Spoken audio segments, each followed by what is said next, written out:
Nagbahad sa abogado sa CTTMO, gipangita na karon. Atong sa aron kaplatong detalye sa report, Radyoman Bien Abanos. DXDC Radyoman Report.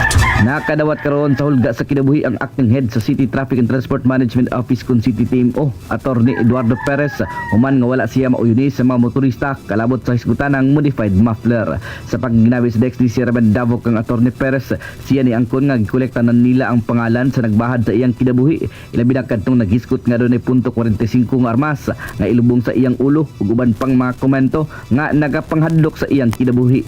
Butyag sa abogado nga sa karon, wala pa siya makadesisyon kung mo pasaka sa kaso, apan iyan na lamang nga gipamahayag nga dili lamang makurat kung adunay madawat nga sulat ang mga nanghulga kadiya. Samtang gibutyag sa opisyal nga dili siya makapugong sumataw nga dili muuyon sa ilang pagpatuman sa ordinansa, pwede sa makiglalis ilabi na diha sa modified muffler apan di lamang moabot sa punto nga manghulga na sa kinabuhi tungod kung adunay wala mauyunan sa mga tao sa ordinansa, pwede kining moduol sa ilang buhatan aron makigistorya.